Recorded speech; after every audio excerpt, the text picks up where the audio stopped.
Welcome to the Marvel Alliance podcast, where we cover anything and everything to do with the Marvel Universe. In the comics, TV, and movies, we'll go from the Mojo-verse to Earth 616 to Jersey City in order to bring the Marvel Universe right to you. I'm the man without fear, Chris. I'm your friendly neighborhood, Brent. Alliance Assemble. Volume 118. We have a season/possible series finale. We've got a lot of news. It's always a good day to be a Marvel fan. You know, we're not usually hurting for stuff to talk about. That's for sure. It's a good problem to have. It is, and it was, again, even though we've been blessed with, a show to talk about for the last 6 weeks, it was quite impressive the amount of news that is dropping as, we're marching towards San Diego Comic-Con. So, but how's your week been, Brent? It has been very busy. It's been very busy. We're, teachers and stuff are like, oh, it's summertime. It's finally a chance to take a break. I'm like, nope, we're ramping it up. Let's do this. But that's all right. I am here. I watched Miss Marvel second time last night, finished about 5 minutes later. My boss asked me if I could work on something. And about 2.5 hours later after that, I was getting ready for bed. So I'm like, it's a busy time, but that's okay. It's all right. I like what I'm doing. I'm happy to watch all this Marvel content. That said, I'm like, well, we got a couple weeks I can sleep in, I guess. So take it. Yeah. I know the same feeling being in administration. We're prepping for the new year. We've got a new assistant principal we're bringing on board, so a lot of stuff prepping. So I definitely, in a different way, know the stress and know we only have 4 or 5 more weeks till staff comes back. So time to ante up and kick in. God, it's not long. Like we started handing out devices to new staff members this week. Wow. Yeah. So, but all right. Well, we've got a lot to talk about tonight. So let us get the paperwork out of the way. So we are part of the Geek Ultimate Alliance Network with 8 shows. On Mondays, we've got Ranger Alliance alternating bi-weekly with Slice of Film. On Tuesdays, DC Alliance. On Wednesdays, Superhero Discussions. Thursday, Star Wars Alliance. Friday is this show, a walk through the multiverse, going back to bi-weekly on Saturdays, and my show dropping monthly on Sundays. So we want to check those out. 3 of those shows go live on the Geekverse Podcast YouTube channel. DC Alliance goes live on Mondays at 9 p.m. Eastern Standard Time. Star Wars Alliance goes live at 7 p.m. Eastern Standard Time. And Marvel Alliance goes live on Thursdays at 9:10 Eastern Standard Time. And all 3 of those shows has a separate solo feed from the main GUA network feed. We also have a Patreon, so if you want to throw a couple of shekels our way, we've got 2 tiers. We've got our $1 tiers, our tip jar to say, hey, you think we're doing a good job? And then we've got our $5 tier with ad-free episodes, early access episodes, and Patreon-exclusive shows, including our show. We can watch this all day. We've got Thor up there, but Brent, we are getting ready to record next week, Episode 7. And what is on the docket for Episode 7? It is finally time to assemble the Avengers.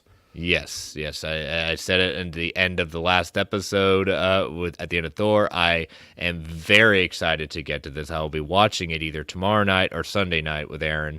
I'm very excited about this. It's going to be a lot of fun. So that'll be dropping at the end of the month. But some other offerings we got for the patrons. We've got Travis Hines' Top 5, Joe's Multiverse Minutes, and Clay and Travis Nell hopefully getting ready to record their issues 5 and 6 of Batman 89. Clay has got, for the first time, looking at his rewatch of Game of Thrones. That's a new offering for our patrons. So again, patrons, we cannot do this without your support, so we want to thank you. So if you are interested in joining our Patreon, go to www.patreon.com/GUA Network to be part of the Geek Ultimate Alliance Patreon. But if you can't join us on Patreon, we understand, but if you can take 30 to 90 seconds and rate and review the Marvel Alliance solo feed, Geek Ultimate Alliance network feed on Apple Podcasts, Spotify, whatever your podcatcher of choice may be. And as last but certainly not least, we want to thank our official sponsor, as I pull it up on the window. I usually have this ready, but not tonight. I failed tonight. We want to thank OrganicPriceBooks.com for all your omnibus hardcover collected edition needs. JP and the crew at OPB have got it going on with immaculate packaging, excellent customer service, ships around the world. We've got 7 more days left for you to secure your final order cutoff pre-orders of many of these fine Marvel books, including The Amazing Spider-Man, The Beyond arc, Captain America by Nick Spencer, Aliens, the final collection of the original years. Hey, Thor, we might have not seen Beta Ray Bill in Thor Love and Thunder, but you might want to get this epic collection of the Thor War. So a lot of good stuff here. And use that code MarvelGUA at checkout for $2 off every single order. Again, you can use a limited amount of time. So I want to thank the crew at OPB for being an official sponsor. All right, who do we got in the chat? I see something going up on here. Let's see. Derpy Gaming, I now know the bigger picture of the future of the MCU. How we doing, fellas? We are doing great, and I'll tell you what, come next week, we might know how much bigger that picture is going to be. So thank you for joining us, Derpy. Have a couple of things to get at, some last-minute paperwork. First, want to thank Clay and Joe for joining us for our Thor Love and Thunder review. It's done very well on the feeds. Got a lot of positive feedback from that, so thank you all for giving it a listen. If you haven't seen Thor Love and Thunder, if you haven't given our review a listen, click that download button, give it a listen. We had a lot of fun with that, but thank you, Joe and Clay, for joining us for that. But we do have a surprise for our listeners, and with, as I've just said, San Diego Comic-Con is coming next week, and Marvel has 2 panels, and we've got a lot more information about that in our news segment, but we are going live this next weekend. Next Saturday night, Marvel Alliance will be going live at 9 p.m. Eastern Standard Time to talk all about the panels, both panels from San Diego Comic-Con, and we won't be alone. The crew from Geekverse will be joining us as well, so that we'll be going live talking about everything that has happened at those panels, looking at our analysis, looking at what our opinions are, and that will drop Sunday morning in the feed. So that is going to be a lot of fun. We're looking forward to it. Again, we want to be right there at the moment. If we can't be at San Diego Comic-Con, we will bring you the news automatically. Look at this message from David in the chat. Okay, can Feige come out to the X-Men riff at SDCC? Yes. Yeah, that'll be a lot of fun. We've seen it twice now, so I wonder what's going to be happening. Derpy saying it's been 3 years, so they have to go all out. Yep. I mean, again, remember, we've also got D23, so it is, they got to space it out. They're going to have to save some of that stuff for D23, but we will get to all that fun stuff with that. But again, next Saturday night, 9 p.m. Eastern Standard Time, we are going to go live to talk about all the action going on at Marvel SDCC. So, all right, so that is everything I believe going on. And so let us talk about Miss Marvel. So the series possible season finale. We have no official confirmation of if this is going to be either way, but as Feige says, they take each one out on its own, and maybe they'll get a season 2. We don't know. But as always, non-spoiler thoughts. What did you think of this last episode for this season? Well, I obviously knew you were going to ask me this, and I was thinking about what I was going to say, and really, it's going to be just the season in general. Ms. Marvel was a show that I thought had a lot of whimsy, right? There's so much fun about it. That's the best way I can describe it, especially the first few episodes. It's fun, it's bright, all this joy to Kamala as she's, discovering her powers and, getting to, fulfill this dream of being a superhero.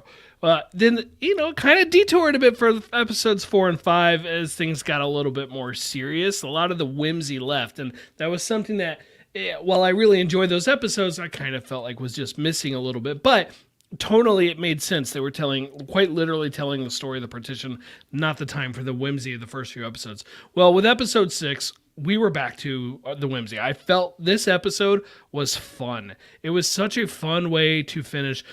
Kamala she's basically kind of happy again. She's learned about who she is, who she comes from. She's quite literally seen it in person, realizing she plays a part and stuff, in these historical events from her family.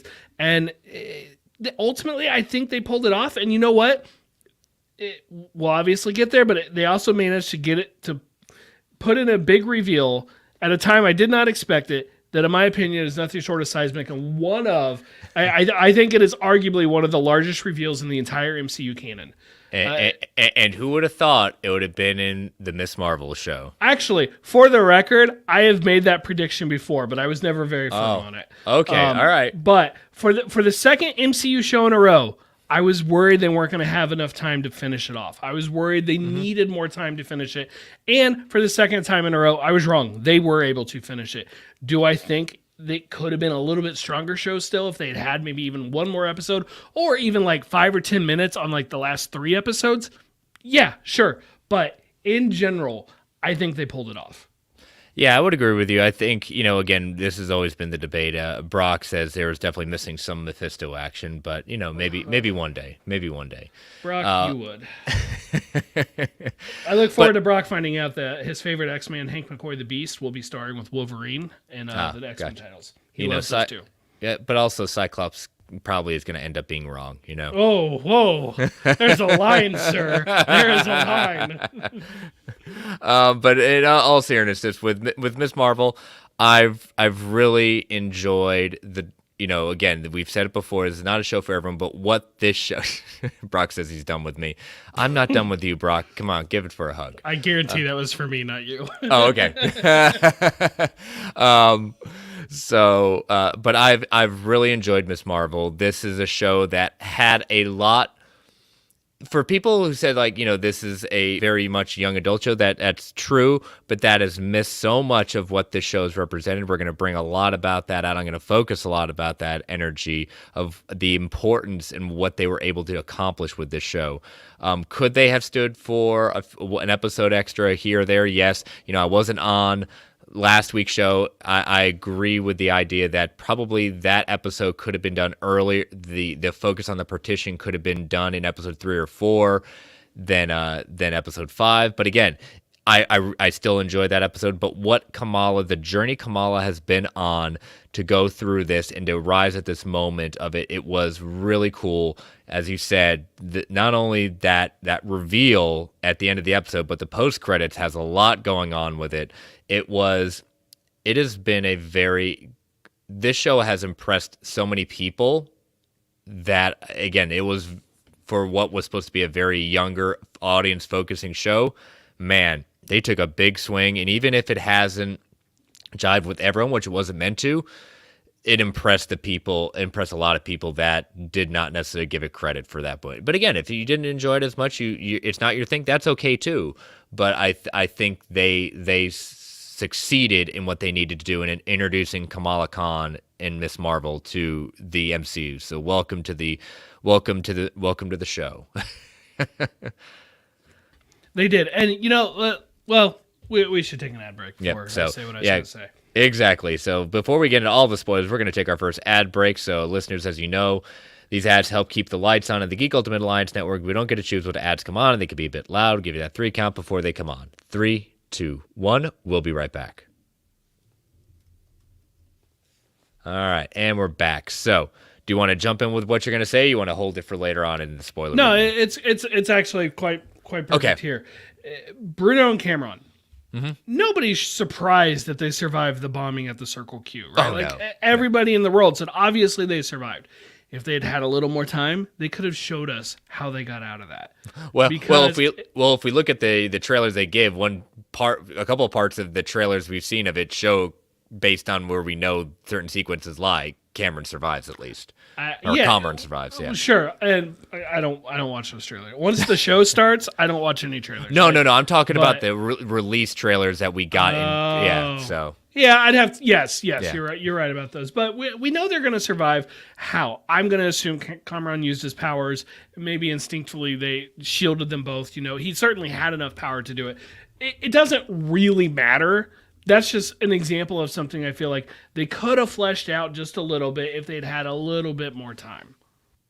No, I agree with that. Again, having 1, maybe 2 more episodes would have helped at that point. But I do like even just the episode title of this of episode 6, entitled "No Normal," which is the title of the first arc of the Miss Marvel series, which a lot of this show has taken many different sequences and storylines from.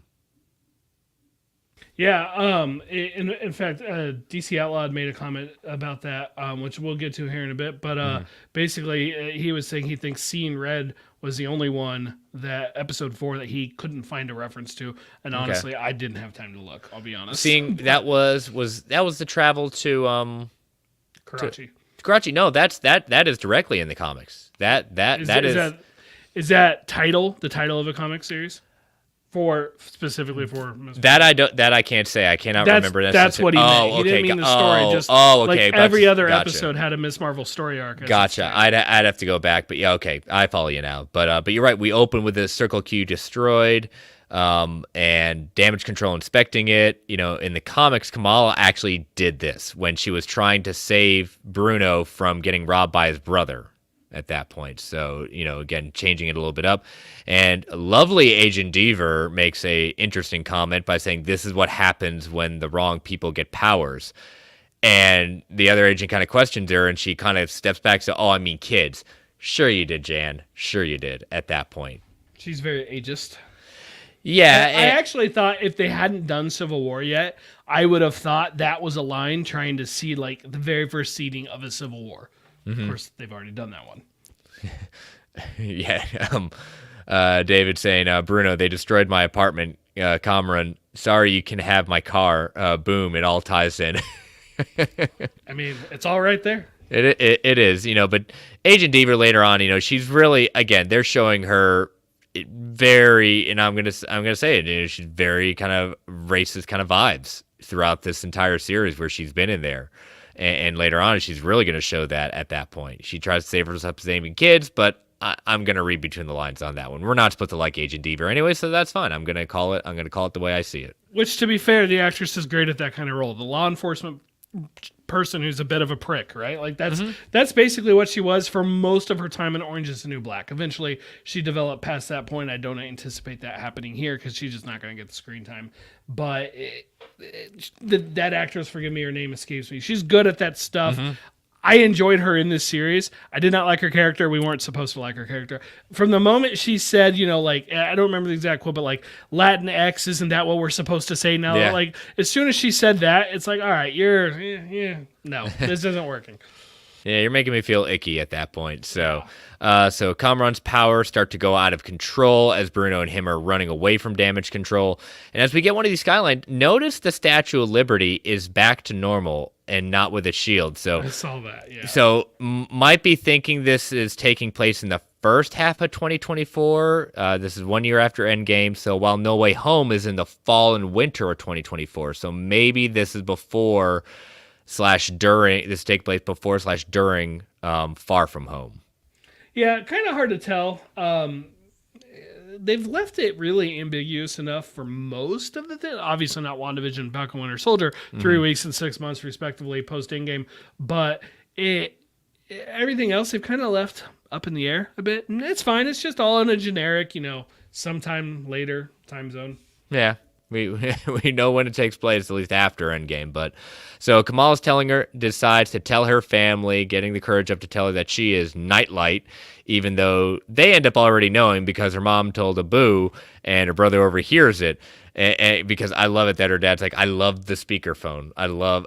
It's so useful. It's so convenient. Yeah, it's so good. It's very similar in the comics when she tells her mom, but her mom already knew, and she said she didn't mind her sneaking out if she was helping save people. I love her brothers and his wife's reaction to asking her about the powers, and then Green Lantern reference. Yeah, right? Yeah. Her sister-in-law, are they limitless? You have to recharge your powers. Yeah, like, come on, that's got to be right.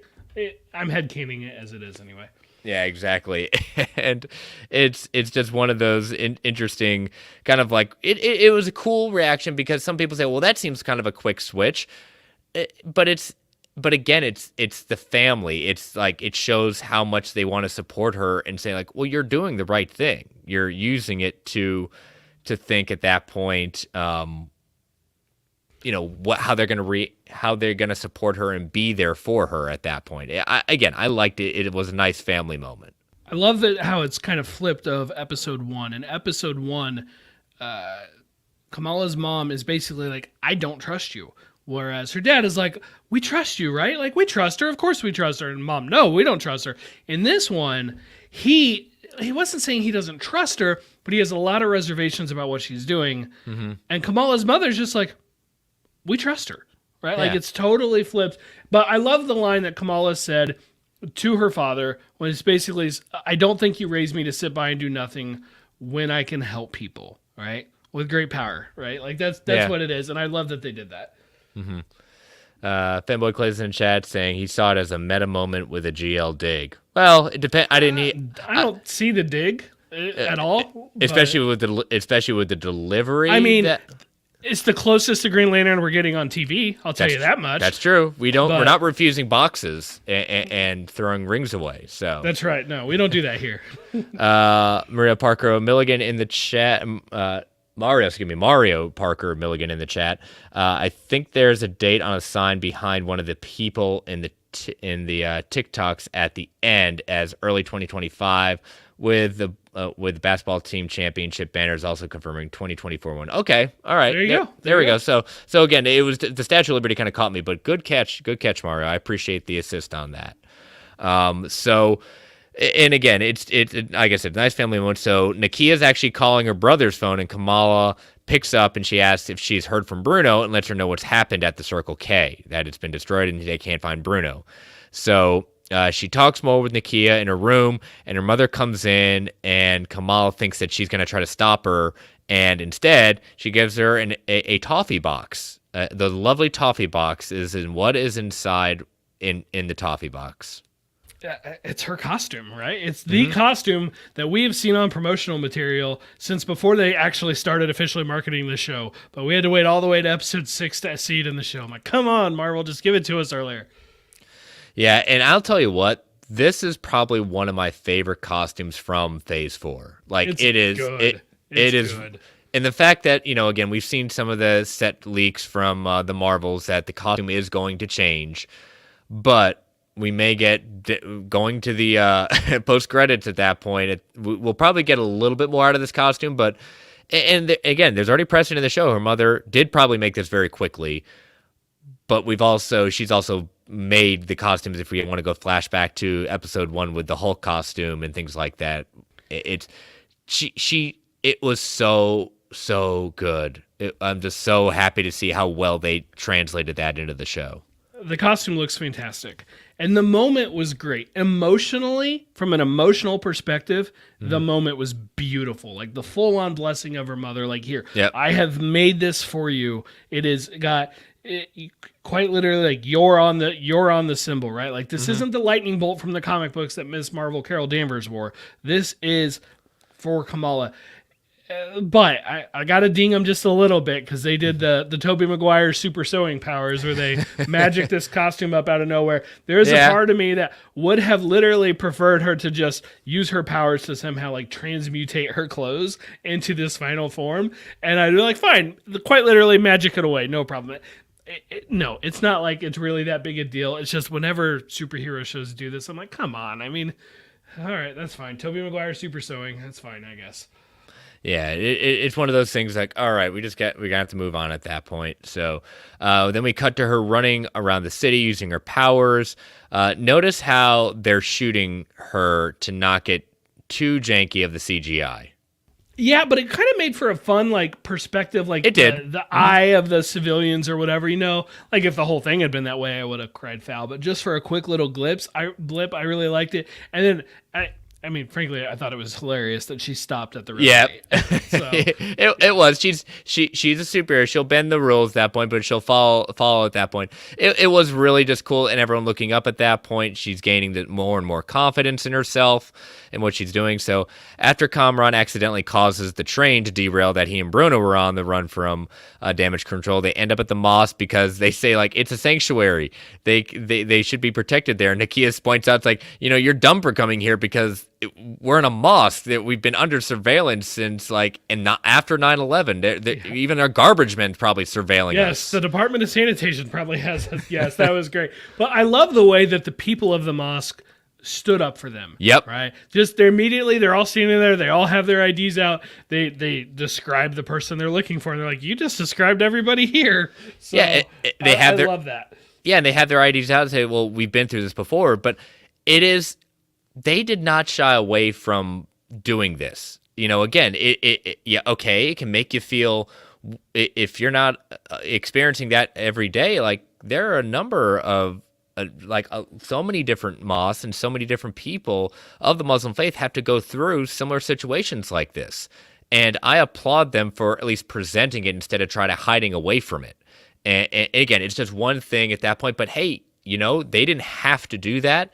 And I'm glad that they didn't shy away from it and said, guess what? This stuff happens. This is how occasionally goes on. We're not saying it's a referendum on this always happens, but it does happen and it needs to be confronted and it does need to stop.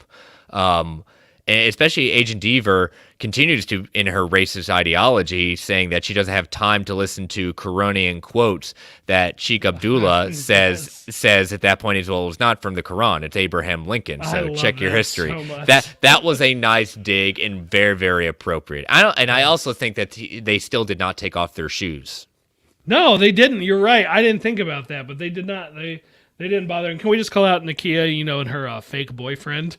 God, yeah. No, don't go in there. It's just a broom closet. Okay, please don't hurt him. It's my boyfriend. Him. Don't tell my mom. Yeah. The agent was one bad apple away from using, Fanboy Clay saying, one bad apple away from using the phrase terrorist, and I'm glad they didn't. Yeah.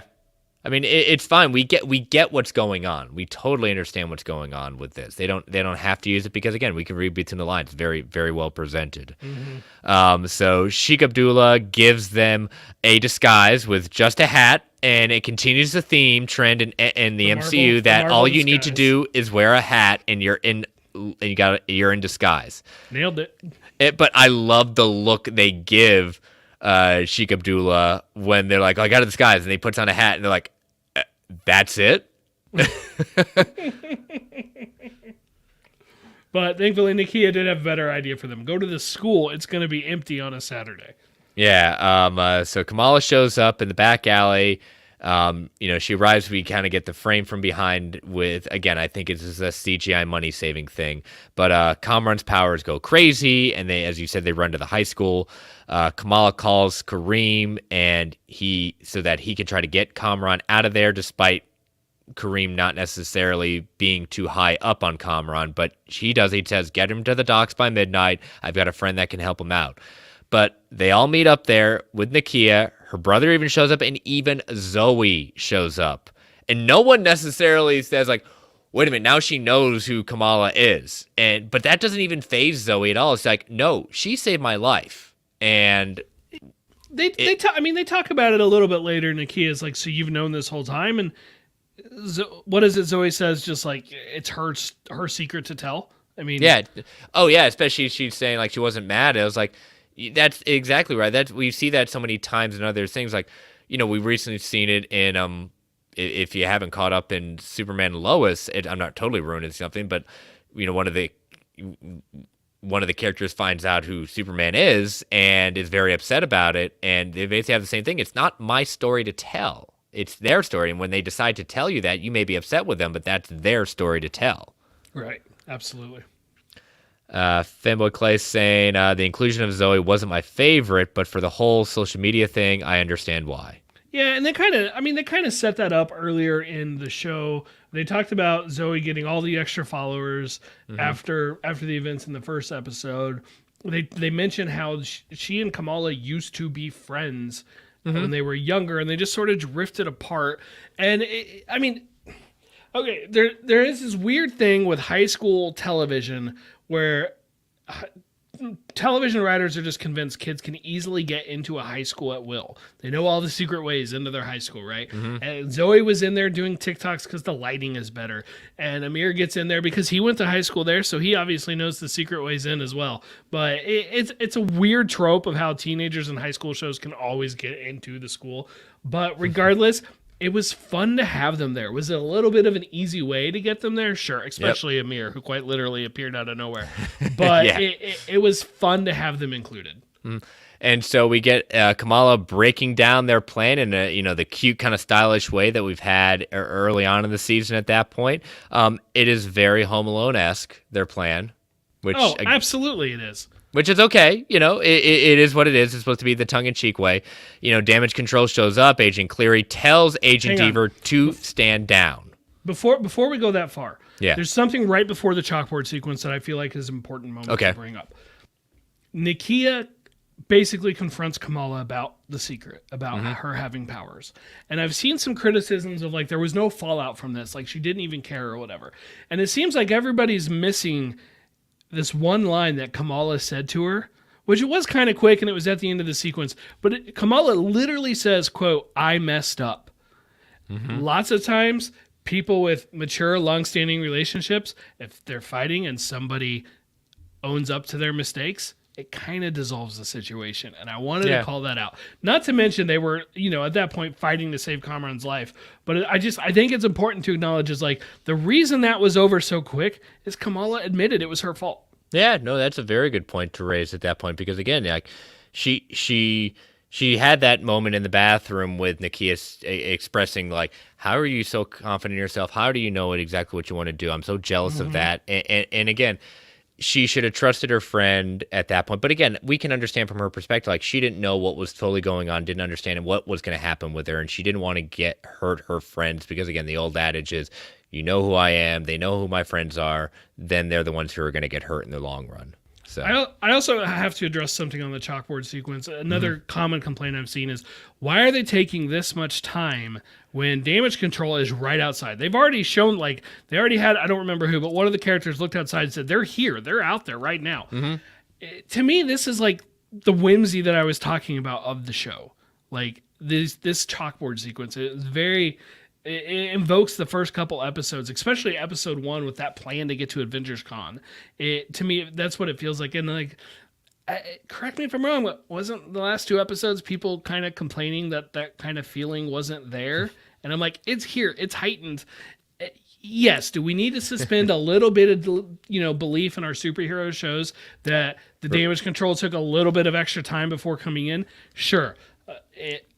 I don't know. I think it worked. And sometimes, because if it's fun, it's the right thing to do.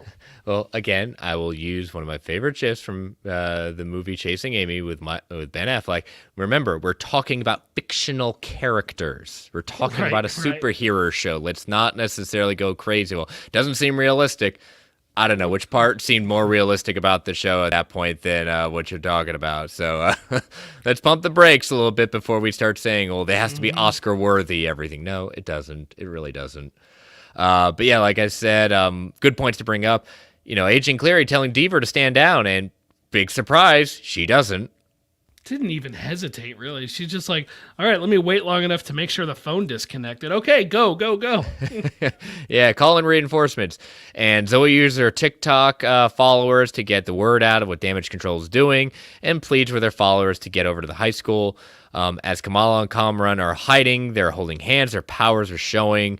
This is Bruno stumbles upon them right before they get a kiss in on that. Where he so obviously looks upset. Like Bruno has definitely crushing on Kamala throughout this series, and I mean he looked visibly upset. Oh yeah, not necessarily the time to deal with it, and he recognizes that and moves on. But he looked upset. He did.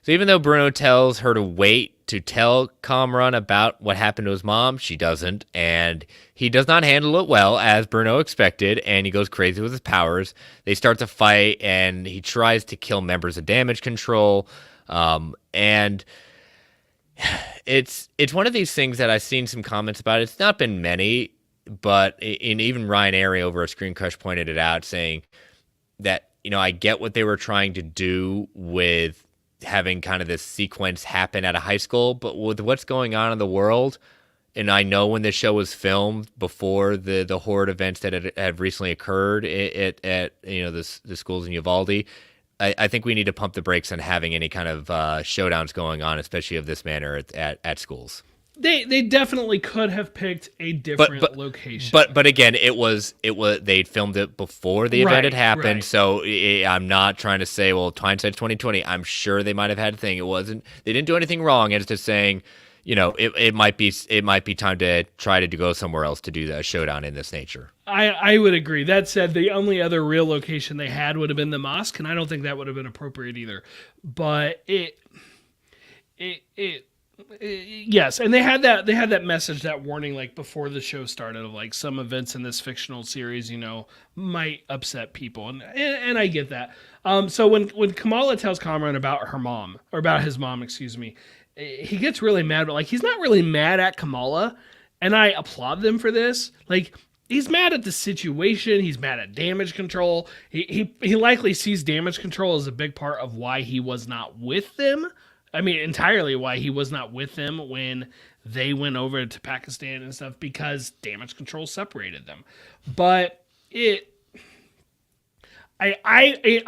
would have lost a lot of money, because I would have bet that he would have been blaming Kamala, and that would have been the final fight. He really wasn't, like, and they really didn't even fight so Not much really, as no. She cleverly used her powers, I thought, to get in the way of him killing damage control agents. Mm-hmm. And I love the way their powers look. It looks great. I'm like, is it the coolest CGI thing in the world I've ever seen? No, but I mean, we're also talking about what they called hard light constructs. It's like floating crystals.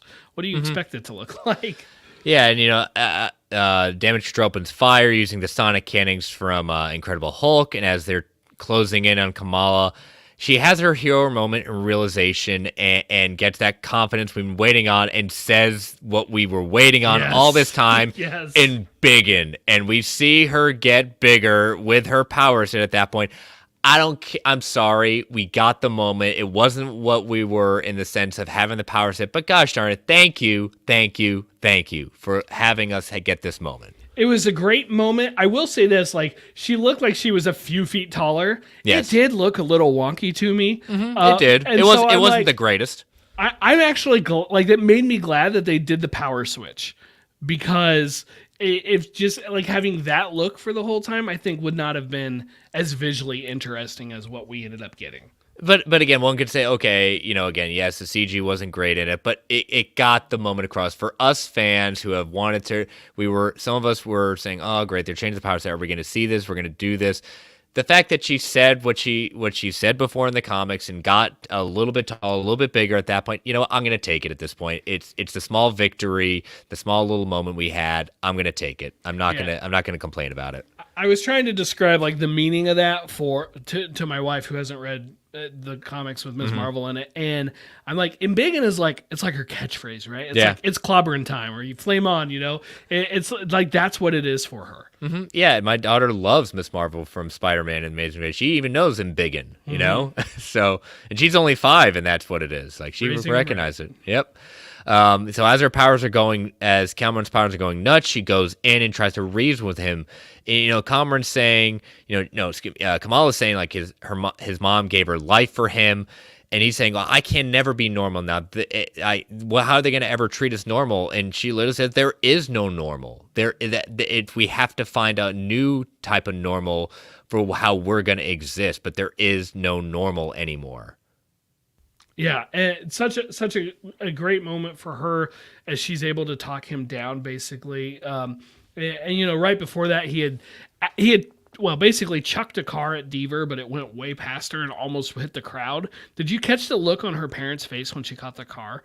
It was like just this moment of pride that they had. And I'm like, you guys probably shouldn't be there. I know they showed that they're aware of it because they saw Zoe's TikTok. So apparently Kamala's dad is on TikTok, but just that look of pride that they had, and the look of pride on their face is like as she blocked all the bullets earlier with the shield, and the horror that they were also experiencing because their daughter was in danger. Like, it was really well done, and then they get to watch her like talk him down, and then he makes his escape Ninja Turtle style under the ground. Well, especially she uses her powers as Cameron's powers are going, and he ends up hurtling a car towards the onlookers, and she's able to catch it. And again, cementing herself with the community. And so, when he escapes and she, his power set, it's interesting how his power set, I've seen a couple of videos pointing this out, saying his power set is a little bit different at how it's used and how it's shown. Kamala's is very defensive at that point, while Cameron's is very offensive, especially with the spikes and everything like that. So that it's definitely a slight key difference in how their power sets are used. Yeah, and she clearly has more control over it. Is that because she's had him longer? Maybe the Bengal is helping to control it because he doesn't have that. Be interesting to see if we find out if she is able to generate the power without the Bengal. Maybe we'll find that out in the Marvels. Maybe. So the onlookers form a circle around Kamala as Damage Control wants to take her away, giving her time to escape. Agent Cleary calls Deaver to relieve her of her command and calls her back to HQ to clean up her mess. And Kamala is blowing up all of her social media in a very positive way. We even get G. Willow Wilson there saying this. She looks really familiar. Love that. Love that cameo. We transition. Go ahead. The scene with the crowd where they get in the way and, some of the police officers stand up between the crowd and Damage Control.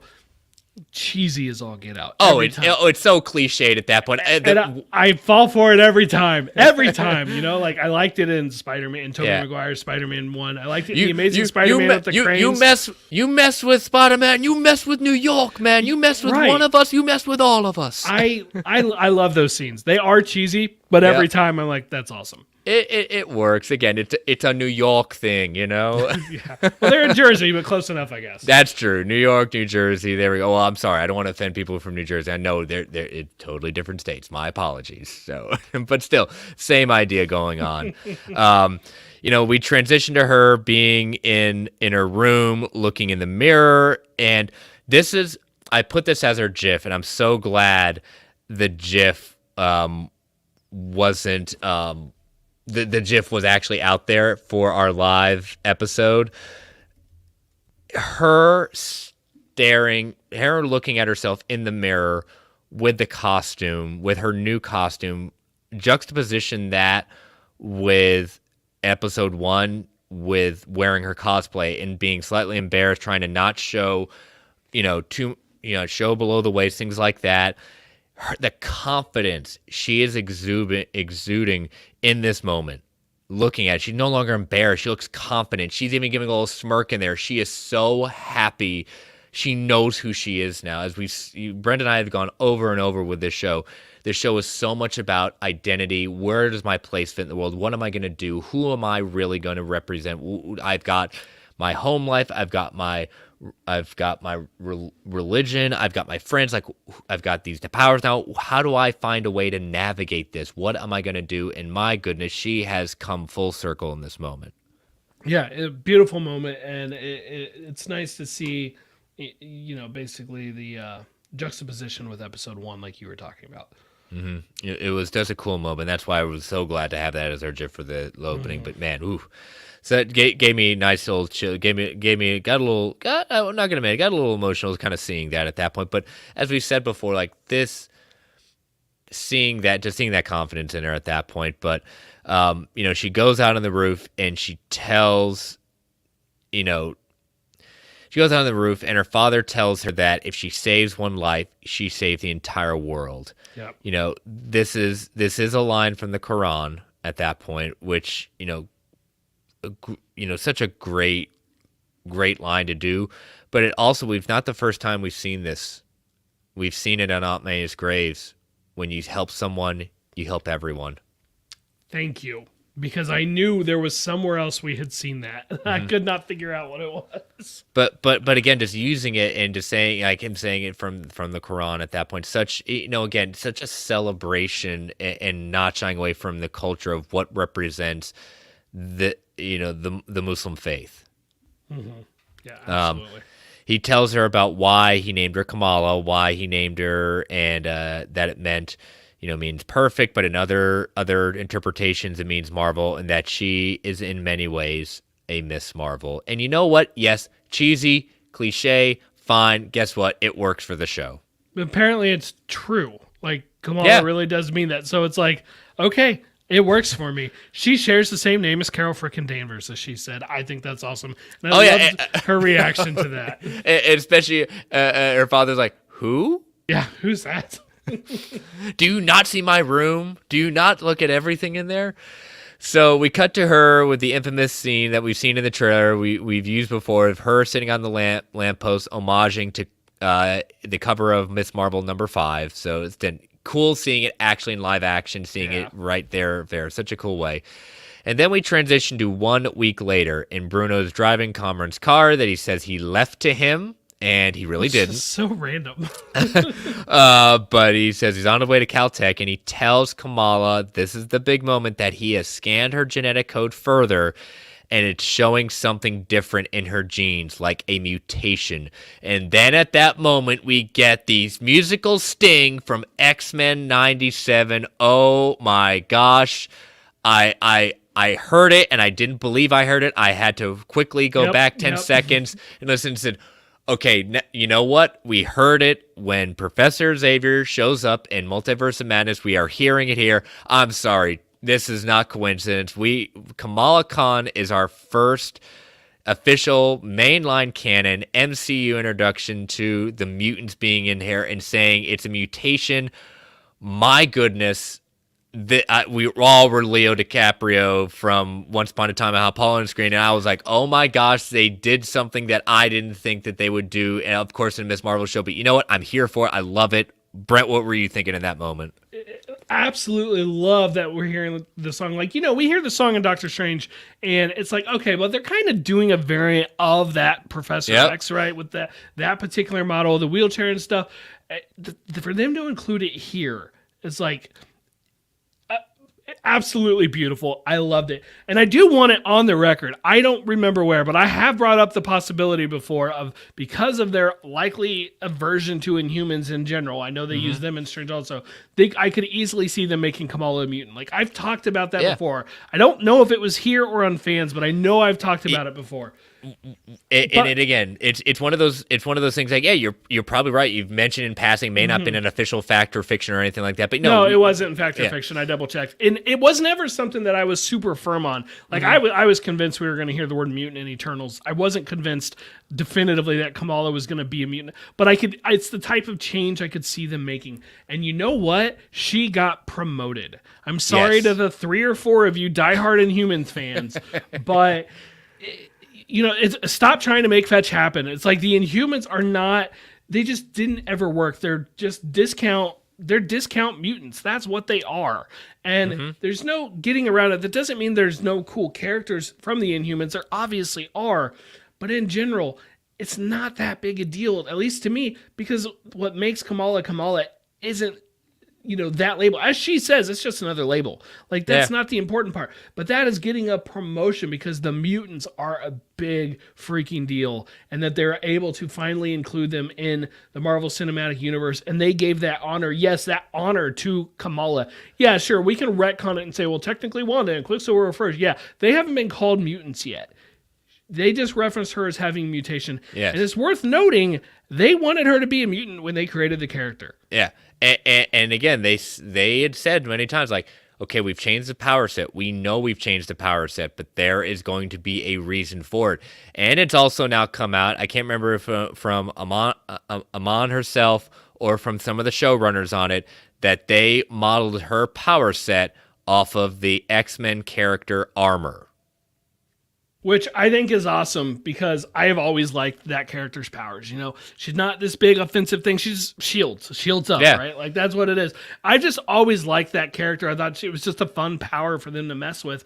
And a couple people have even mentioned that character to me.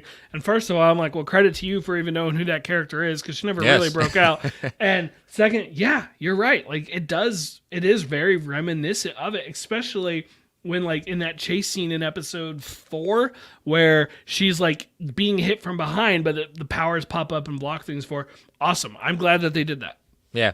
And again, just the word, they didn't call her mutant. They said a mutation. That's good enough. That's what they need. They didn't need to say the word mutant. Let it go with mutation and go from there. I might let people really get hung up on that if they did not also do the X-Men theme song. Yes. They knew them saying mutations, like, oh, they're hinting at it, but they knew what they were doing, putting that theme in there to key off saying, no, we did what we sang, and we're going to confirm it just with this little sting. That's it. The musical cue, you all know it. This is your reward. And you know what? If she joins the X-Men, great. If she doesn't, great. I don't care. I could see it going either way.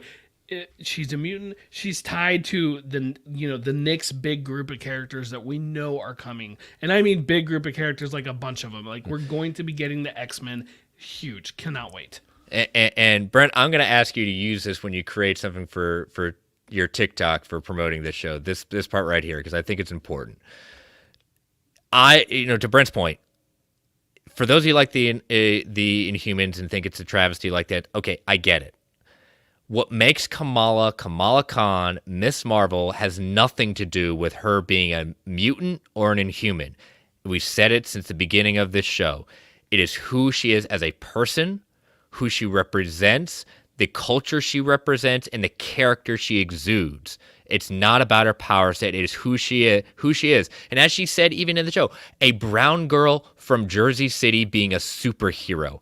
How important is this character? How important is having a show like this and a comic like this?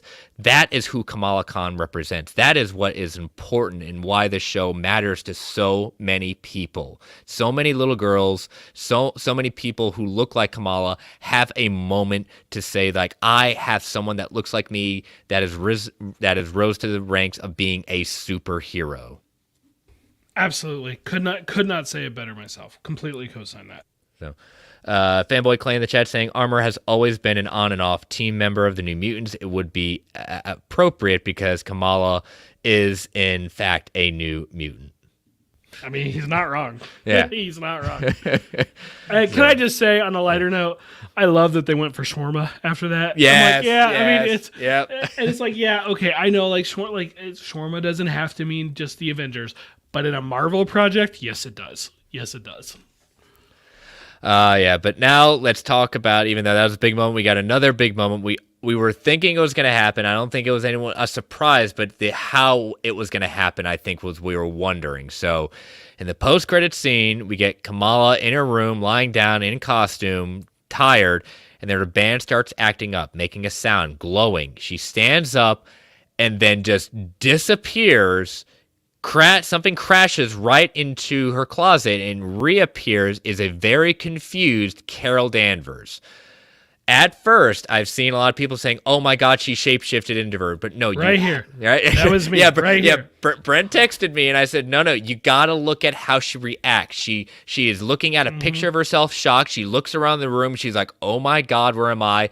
And then he's like, "No," and takes off because this is Carol Danvers. It has been confirmed by the showrunners. Kamala and Carol Danvers have switched places. So I thought they gave us another, hint at her more traditional comic abilities with the shape-shifting, especially because, like, in her one of her first outings, she wasn't dressed as Carol Danvers, Miss Marvel. She shapeshifted to it. And so I thought for sure that's what they were kind of referencing there. And so honestly, like, that's all running through my head and I missed it. I went back and looked later. I'm like, no, you're absolutely right. My wife was right who picked up on it. It's like, that's Carol. That's no longer Kamala looking like that. Is Carol. Yep, her costume is slightly different from Endgame. The gold is a little bit more less pronounced. It's a little more streamlined at that point. But this kind of confirms the theory that I've had and a number of people have had that these are the MCU's version of the Nega bands. So now Carol does not have a Nega band on her. There's a second one. So wherever she was, call it either the negative zone or wherever, she has come into contact with a Nega band that has caused her to switch places. So whether Kamala's in the negative zone or wherever, she is now somewhere else where Carol used to be. So I think we have a very interesting scenario of where we're going to see the Marvels pick up. Yeah, I'm like, okay, when's that come out again? Like, we're getting close to it, right? Because I really want to see what they're going to do with that and with this character after that. Yeah, and there's a lot of stuff going on with this, so it's not until next early summer, late spring. July 28th. Okay, so it is summer, so it's going to be just over a year away. Yep. So, and we did get that. We did get that line. Miss Marvel will return in the Marvels. So as a whole, Brent, what is your opinion on the season? I really I love the show. I thought it was so much fun. again, like I said earlier, I think they could have used a little bit more time here and there. I really, really wish that Marvel would experiment with the episode counts a little bit. You know, it's like we had 9 episodes for WandaVision, 6 for everything else. Can we have? I mean, aside from What If, can we have? Well, even What If is like the WandaVision styles, like the 30-minute episodes. Give us more up. Give us the 30-minute long. Give us the 9 count. I'm like, take a page out of Star Wars book. Mandalorian 8 episodes. Boba Fett was 7, and then Kenobi was 6. Give the amount of episodes you think you need for your story. In Boba Fett's case, they probably only needed 2. But regardless, Shots it's fired. like just give us. I mean, I like the show, but it's true. But just mix it up a little. Like if we had a 7th episode of this show, I do think it would have helped a lot, flesh some of that stuff out, and squashed a lot of people's criticisms. But all in all, I think they introduced a hugely popular recent character, and I think they pulled it off. Iman Vellani is Kamala Khan. Like they, 100%. Like perfect casting. Again, like she's immediately in the conversation for most perfect casting of all time for a comic book character. Yes, definitely. I echo all that. You know, basically my statement that David definitely appreciated, and hopefully you all did with why it's not about her powers. It's not about she's an inhuman, but the charm, the quirkiness, everything about it. Did the show have some stumbles? Yes, it did. I don't think Brent and I said that it is a perfect show. It is not a perfect show. It doesn't need to be a perfect show like this. But the essence of the character, the celebration of the culture, every little moment about it. Yes, this is not a show for everyone. We've said it over and over. But what they did, what they were to accomplish. I mean, this is it. It is a very well-received show critically at that point. It will continue to find an audience. I'm more than confident on that. I'm going to share my Letterbox rankings right now. I'm quite confident where I've put it. It is number 17. Moon Knight is just slightly ahead of it, just by a little bit at that point. So it is my number 17. Right behind it is Hawkeye. And again, depending on my mood, I can see Moon Knight and Miss Marvel switching right now, but that is where it is. Number 17 for me in my MCU rankings. You know, what surrounds it might be different, but our numbers are the same. Number 17 for me as well. Gotcha. So, but I know we got a few questions, so we'll hold off our ad break till we get through those Miss Marvel specific questions. So what do we got? Yeah, first up from S-Bub. So it seems Kamala and Carol have switched locations. Do you think Kamala's shapeshifting will be a part of her future power set in the MCU, or will this post-credit scene just be a fun nod and that be the end of it? I wouldn't be surprised if we see it at some point in the future. To me, it's pretty easy to incorporate in. Maybe they'll really go deep with the mutant thing and have it be her secondary mutation or something. But I think it could be. I think it's in play. Yeah, I think you can do it. It's not going to be obviously as, just her changing entirely to it at that point. You can change the armor into kind of being kind of a little jokey view at that point, her making fun of something at that point. So we may get a wink and a nod to it, but it's definitely not off the table. I think that the fact that we got her doing Embiggen with the powers, that was on its own. So the fact we got Embiggen, I think it is on the table still. Mm-hmm. From DC Outlaw. It's crazy that after everyone predicted mutants would be mentioned in every other piece of media for Phase 4, that's Miss Marvel, normally an Inhuman, who's the first known mutant in the main MCU. After this wild card, I'm half guessing we will finally get Mephisto and Echo. Now that the word mutation has finally been said, do you think we'll hear more about the X-Men plans at D23 or San Diego Comic-Con? Well, here I'm gonna do. That was one of my factor fictions even before this episode, even before I saw SBub's. But I still kept it because I want it to be the factor fiction. So we'll do an early factor fiction right now. Factor fiction, Brent, we will see a confirmation of a plan, some sort of plan. I don't care if it's like half a plan at that point, a fourth of a plan.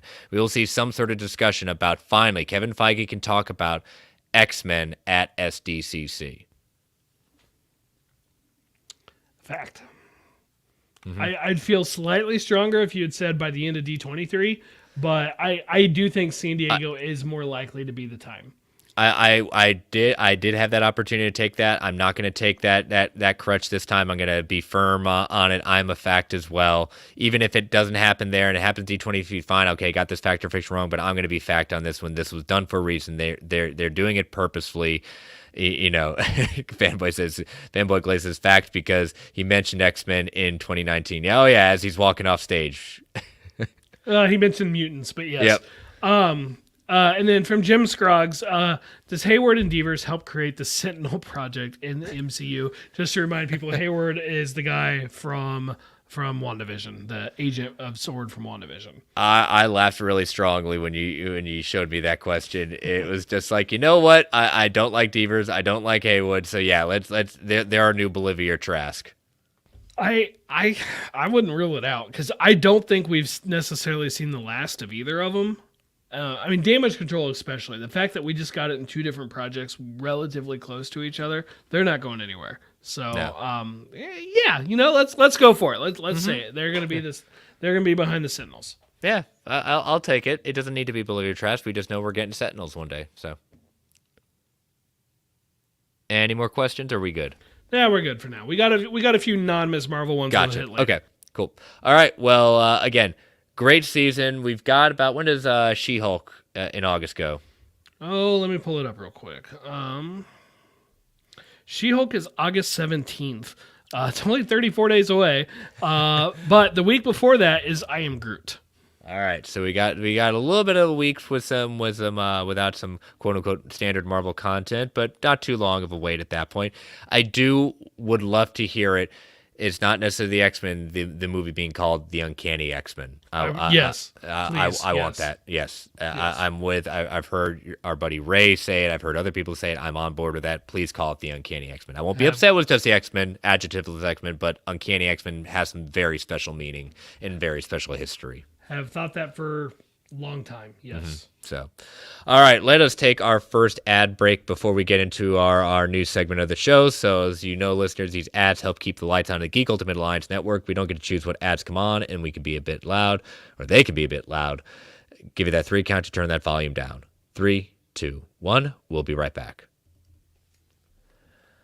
All right, Brent, we had a lot of news coming in this week, so let us go with our first story. We'll go to you with our standard, as always, our first week breakdown of the Thor Love and Thunder box office. So hit us with those numbers.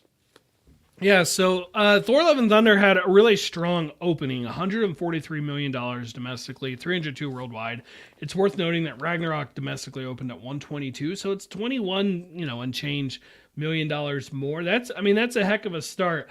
They're currently at 382 as of this recording right now. I just looked it up at the numbers, and I at one point predicted this could be potentially even higher than Doctor Strange. Definitely in that ballpark. I don't know if I feel that way now, mainly because Doctor Strange opened bigger. Plus, it just doesn't seem like this movie has generated as much as much conversation. Cinema score was a B+. The Rotten Tomatoes score is 67 from the critics and 79 from the audience. Neither of those are anything to write home about, and so it might be totally fine box office wise with legs. Those scores are all in the same ballpark as Multiverse of Madness, but they're not good enough that it gives me massive hope for a huge. Well, frankly, I don't think it's going to hit the $900 million that Doctor Strange did. Maybe I'll be wrong, and if I am, cool, but it's not what I'm thinking right now. Yeah, this is one that's going to be very interesting to see how big of a drop this is going to get weekend two. Yeah, I'll be watching that one pretty closely. It doesn't, unless I'm missing something, it doesn't look like there's any direct competition from new projects in the next couple of weeks, so it's got some time. I know there's a kids movie, Paws of Fury, that I'll be going to see on Saturday with my kids, but they've both been talking about it. How dare you not take them to Thor: Love and Thunder? Yeah, no, I don't think so. That said, I do intend to see that one more time in theaters. I'll see it on my birthday in a couple weeks. Oh, so, nice. There you go.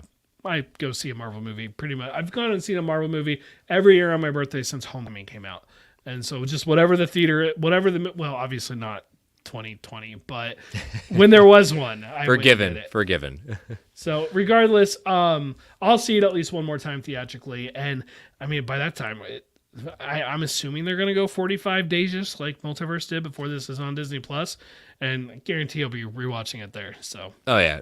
I've already told Aaron. I said, you're gonna if you liked I know you liked Ragnarok, so this is more of that. So it is more of that. That's for sure. I did show her a TikTok that our Clay had shared with me about an alarm that the new alarm and the yep, I'm with you. The goat screaming, and I just showed it to Aaron. I said, this is a hint of what you're going to anticipate with Thor: Love and Thunder, and she's like, what the heck is that? It says, indeed, what the heck is that? What the heck is that? Yeah, I think many people said that regarding those goats. Still, it gives me a little chuckle.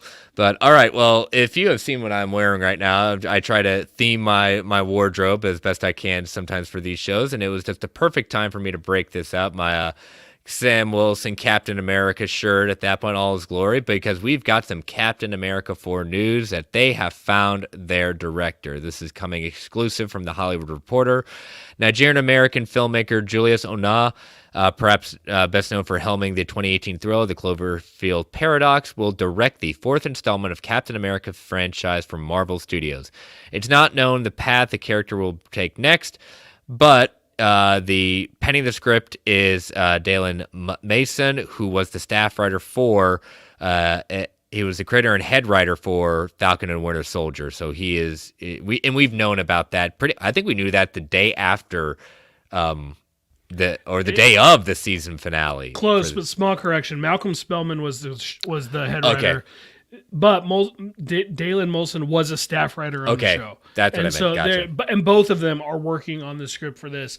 I love Falcon and Winter Soldier. Yeah. I love the way they wrote Sam in that show. So I was very excited to see that they were going to be sticking with the character for another project. Yep, and even my notes, I skipped for some reason down to Muslim, but yeah, Malcolm Spellman, yeah, their pedigree. They are the ones who ushered in Sam Wilson to get the suit and the shield at that point. So yeah, no better people to continue on to have Captain America heading up that at that point. So, and just to be clear, as Chris Evans said, Sam Wilson is Captain America. Yeah, Sam Wilson is Captain America. That did stir up a little bit of a hubbub this weekend. And it was just, and I was like seeing this thing.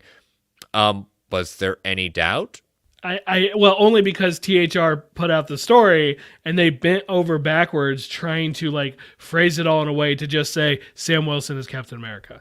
Yeah. Anthony Mackie will reprise his role as Sam Wilson, but he's not playing the Falcon, Captain America's former sidekick. He will be playing somebody different.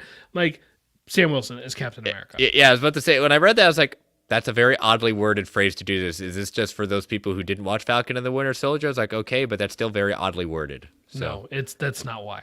Yeah, no, it's not. So, but yeah, so Cloverfield Paradox is not the best movie to be kind of associated with, because the trouble with that movie is that he had a different movie that he was doing when he was doing that movie, and then Netflix says, no, you're going to turn it into a Cloverfield movie. It's like, okay. Is that the Netflix movie that dropped after a Super Bowl? That is. That nobody knew? I never watched it. I always thought that was interesting that they did that, but I also didn't hear anyone talk about it a week later, which granted happens on Netflix a lot, but I'm like, oh, that's not a great sign. I didn't see it. I can't speak to him, so I'll just have to trust in the Marvel process. It's not great, but he did. But I will say this: his indie drama in 2019, Luke is outstanding, absolutely outstanding at that point. So again, they're not. It's unfortunate that, again, he did what he did. If you know the behind the scenes stuff, again, Cloverfield Paradox, not the best movie. I don't hold him responsible for that, considering that they made a change that he wasn't necessarily a part of that change. Are you telling me that there was interference from a studio? I know. Let me paint you a picture. So that sounds like blueprint material right there. It's not Madam Web blueprint material. I'll tell you that much. But again, I trust in Marvel. I trust in Feige. I'm just glad we now have our director named. We can start getting more and more underway with this. My question to you is, I will say that we will see filming starting late next year.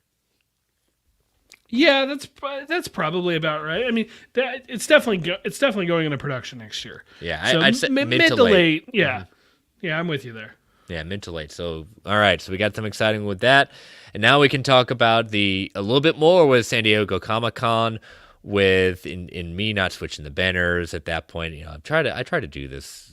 So I have all these lovely banners to do some things. Here's my Captain America one I did not do up, so I'm gonna do up this lovely one for San Diego Comic-Con. So we've got the animated panel confirmed. That's gonna happen on Friday at 11:45 to 1:15. All about animation. Pacific time, yeah. 11:45 a.m. Pacific time to 1:15 p.m. Pacific time.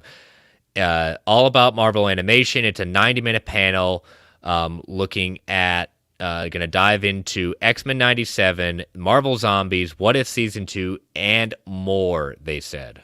And more. Spider-Man freshman year? Maybe?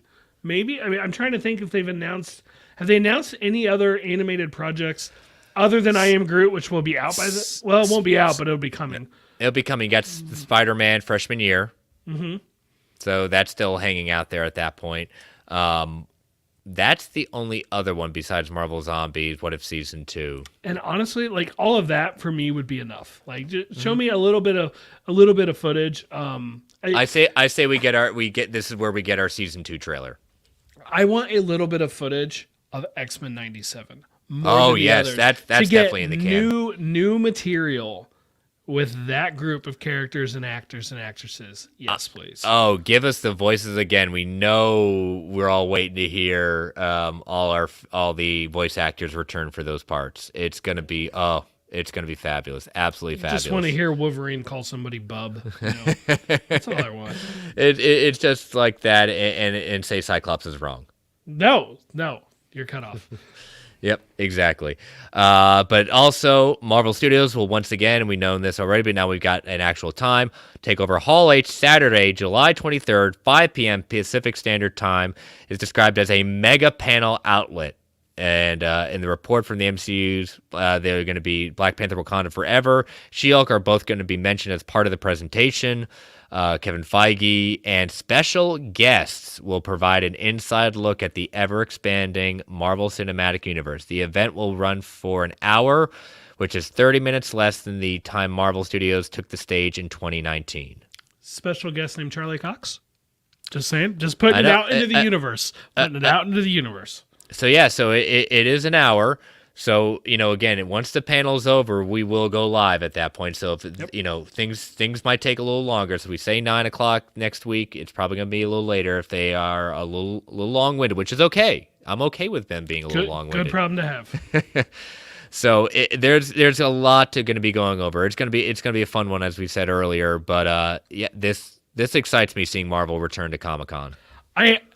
Speaking of X-Men 97, I want a date. I told my wife, when we get a date, that is when I'm beginning to rewatch the entire series. I want a date. Oh, yeah. Rewatching the series. She informed me she's going to watch it with me. I'm like, okay, great.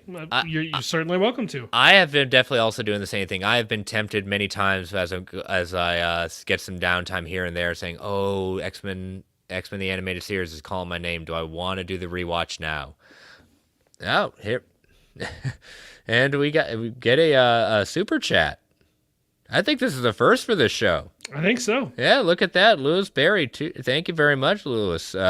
Hardy as Logan, McGregor as Xavier, Waltz as Magneto. Yeah, it's a lot of fun. So welcome, Lewis. I appreciate that. Thank you so much. Yes, thank you. And but yeah, so it's again, there is so much to be excited about with just X-Men 97.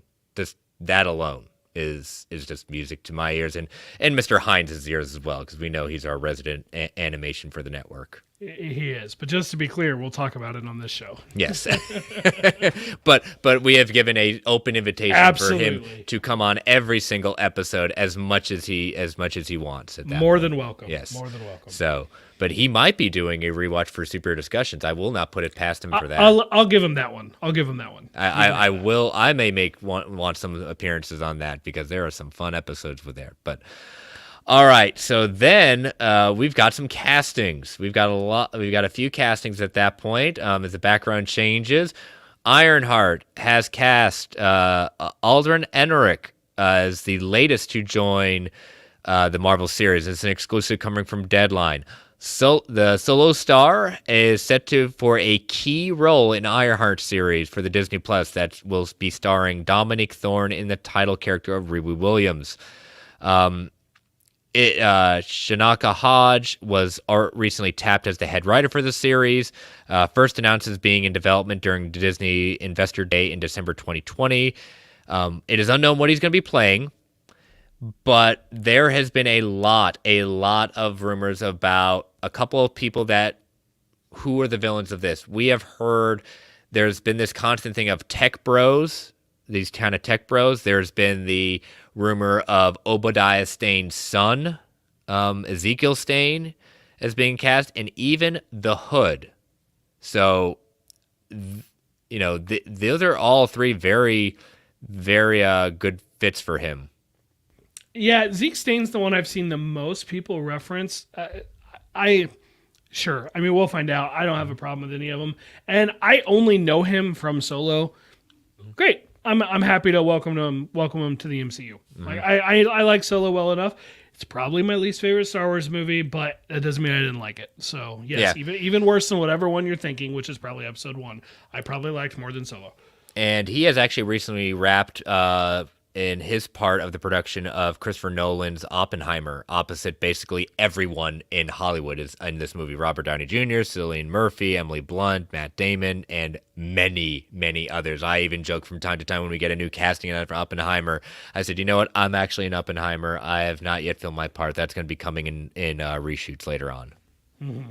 Yeah. So, all right, Brent, we all get excited. The banner is going up. There it is. The background is changing. Madam Web is the blueprint, ladies and gentlemen. We'll say it over and over again. We now have more casting for Madam Web, which is officially in production. We have some photos are going around. Set photos, yeah. Yep. Right? So this is a thing. It's real. It's real. It's real. It's happening. Everyone's going to have to deal with it. Mike Epps from The Upshaws is the latest addition to the cast of Madam Web. And so they're in the middle of filming right now. No details on the role Epps is going to play. So Epps is an actor and a comedian, recently signed the role for Apple's limited series The Lady in the Lake with Natalie Portman. He executive produces and stars in the Netflix sitcom The Upshaws, which just returned for its second season and will next recur in Prime Video's dark comedy series I'm a Virgo, and from Sorry to Bother You filmmaker Boots Riley. So I am completely unfamiliar with him as an actor, as a comedian, but again, anytime we get to talk about Madam Web, we're front and center. Yeah, it looked like, looking through his IMDb, it looks like he's been in a couple things I've seen, but I did not recognize him by name or by his face. So take that for what it's worth. But hey, it's Madam Web news. We for whatever reason have decided to be the biggest cheerleaders for this show. I don't know if I want this movie to be a total train wreck or like the greatest thing ever. Like I don't know where I would prefer. I don't know either, but I'm having a lot of fun at that point. And you know what? If we're the cheering or the hashtag at that point, hashtag Madam Web is the blueprint, then so be it at that point. But I do have a quote to share from Sydney Sweeney from the set at that point.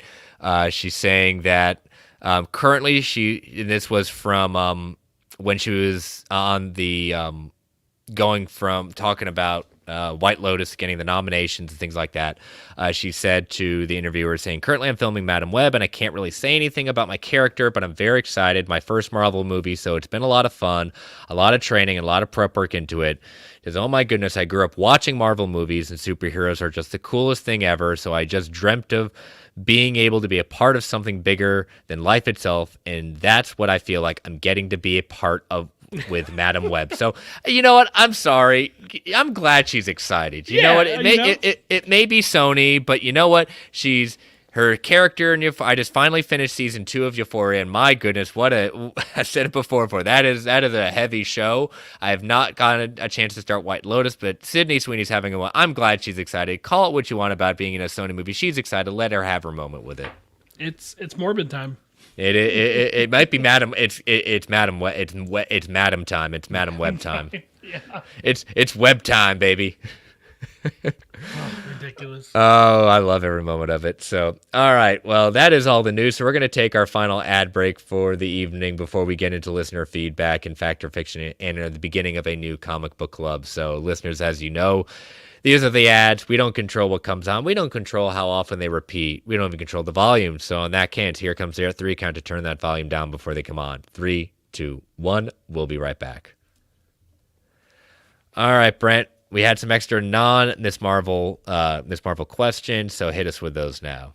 Yeah, first up from Eddie Caswell. What are your thoughts on the Bendis Spider-Man? I think this came up because last week's regular episode, David and I briefly touched on Dan Slott coming back with Dan Slott with Mark Bagley to Spider-Man in October. I mentioned Slott wasn't my favorite Spider writer. Bendis is. I love Bendis' Spider-Man. I love Bendis has this style to him with quips that just fits Spider-Man so well. His run on Ultimate Spider-Man, the Bendis Bagley run, is my favorite run on Spider-Man. But all of the stories are solid all the way through. There's a little bit of, let's call it, janky area in the middle with some art after Bagley leaves, but before Pacelli comes on for Miles. But in the Ultimate Spider-Man's, because they went through 3 different volumes or whatever. But for me, Bendis Spider-Man, I'm a huge fan of it. Can we have Bendis back at Marvel, please? His DC work is not working. Put him back at Marvel where he belongs. Yeah, I think he's focusing on his indie stuff at this point with Dark Horse at that point. But yeah, no, I agree. Getting to meet him in person at HeroesCon many years ago, getting to meet Bagley this year, getting that Omni signed by both of them. I love mainline Spider-Man, but there was just something special about Ultimate Spider-Man. That was a moment. And again, they now hold the record for the team with the longest running team together on a single run. Yeah, they took that from Lee and Kirby, right? Yep, Lee and Kirby, yeah. Mm-hmm. So, yep, both of us are friends. Yep. All right, from Joe. In the MCU, what's the difference between a universe, dimension, and realm? Is the place, realm, or dimension where the Book of Ashanti was located as at a place accessible from every universe, or just from the 2 we saw in the Multiverse of Madness? What do you think? I think there's this kind of, and it's a good question just because it gets kind of a little janky and timey-wimey. I'm actually starting my beginning of Into the Doctor Who, so I now kind of understand the timey-wimey, wobbly kind of stuff a little bit. Only 3 episodes in, but I'm having a good time. I think there's a difference between, in the sense of planes of reality versus parallel universes and multiverses at this point. You can have realities on top of each other at that point, but whole universes, whole multiverses are a completely separate part of that. So it's almost like a subset of a subset at that point. In my head, a universe is a place where potentially they could have a variant.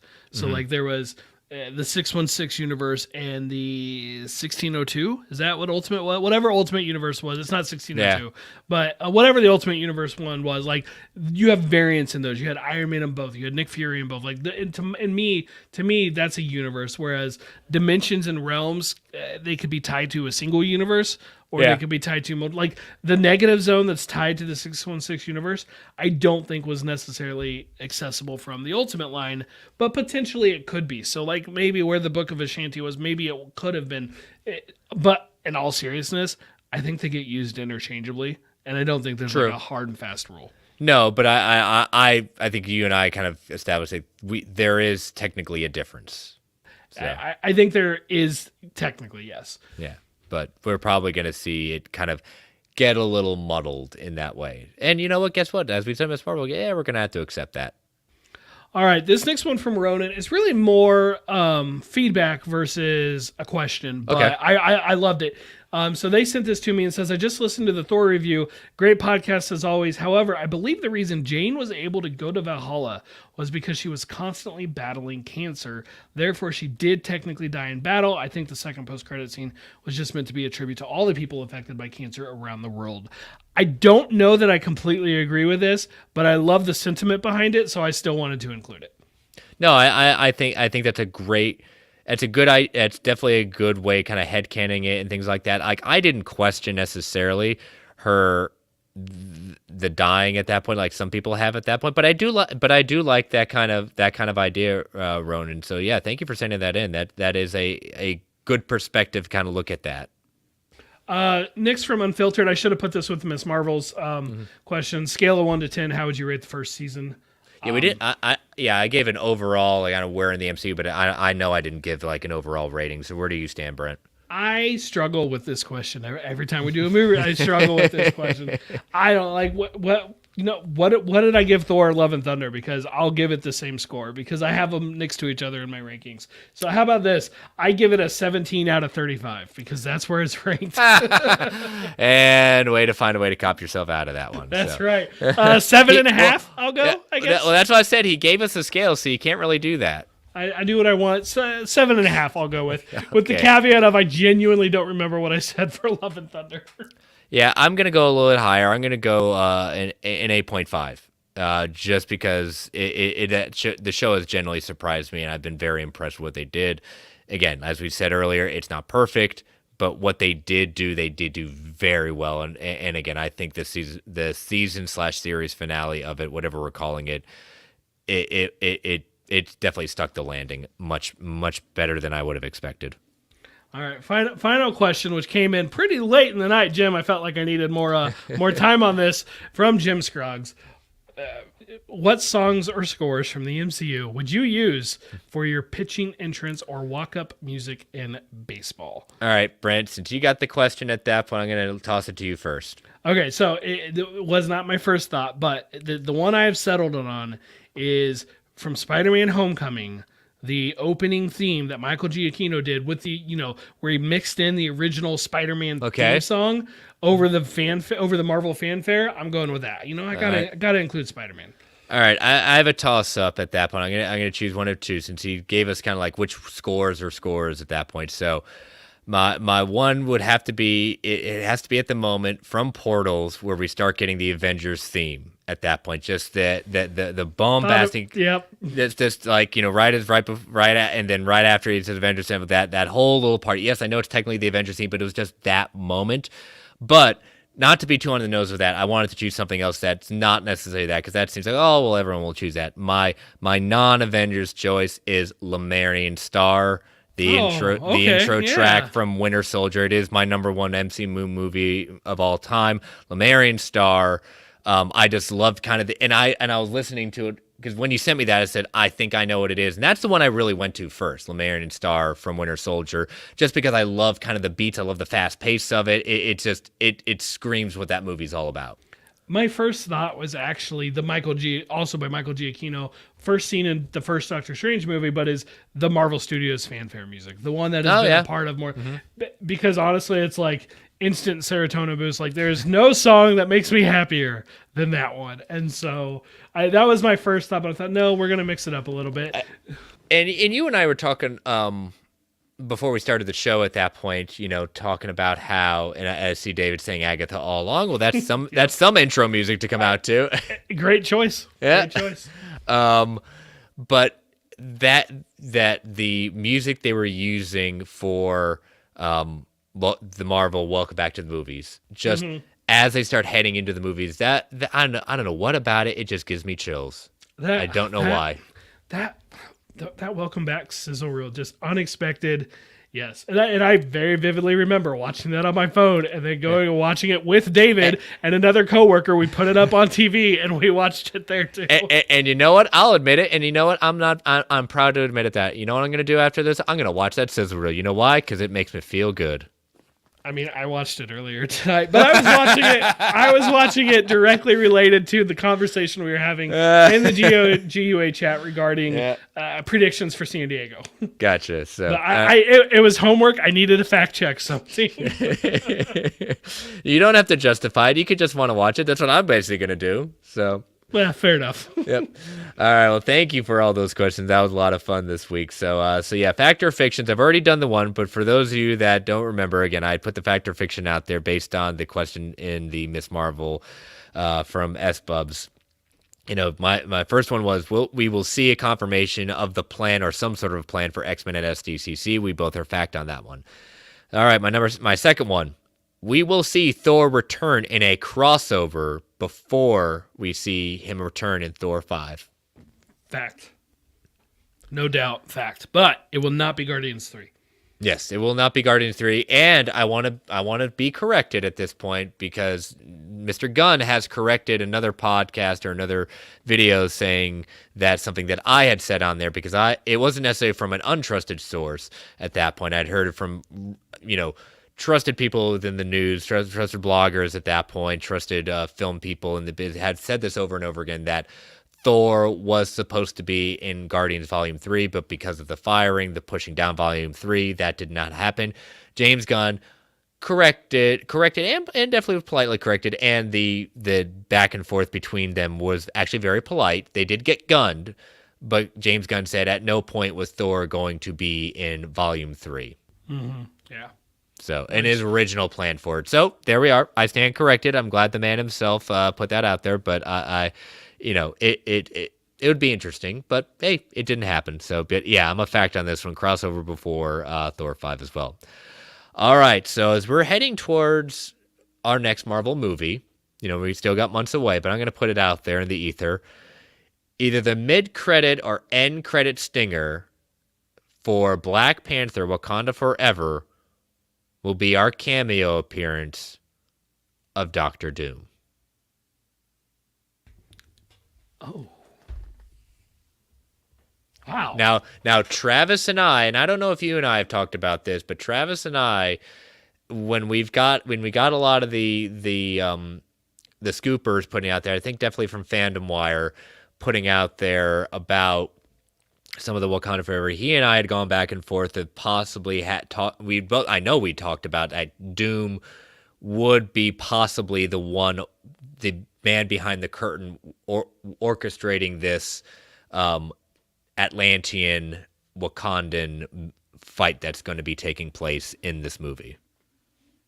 Yeah, I saw some of your guys' conversation on that. I was just frankly too busy at the time to truly chime in. Man, this is a tough one. You know what? I'm going to say fact. A cameo feels like a great time for it, and part of me would almost want them to invoke, Thanos and the Avengers, where you just get a glimpse of him. Mm-hmm. I don't need the full reveal, just a glimpse of him, Tell him he's courting death or something and watch him smile. Yep, I'm a fact as well, just because I love the idea. I love the hint on that. Yeah, I'm a fact as well. Fanboy Clay's asking, did Chris answer my question before the Love and Thunder review? Can you refresh my memory on what your question was? I don't remember what it was either. I'm sorry to say, Clay. Definitely be more specific, and if you get it in there, we will definitely, I'll definitely answer, quote unquote, answer it at that point. So, but all right, so I will post those on Sunday. They may come a little early. I've got some stuff in the afternoon that maybe I'll be unintended. So the crossover for the comics. Oh yeah, we mentioned it. This was intercompany crossover with Marvel. You mentioned Radiant Black and something. Oh yeah. Last week, yeah. That was last week. Yeah, I did. I put it out there, and yeah, you guys did say it. I said Spider-Man and Radiant Black, and I didn't care which Spider-Man, either Miles or Peter Parker, and my other one was Marvel Star Wars. Yes, please. Animated, non-canon, Marvel Star Wars. Can we please make it happen? That would be so much fun.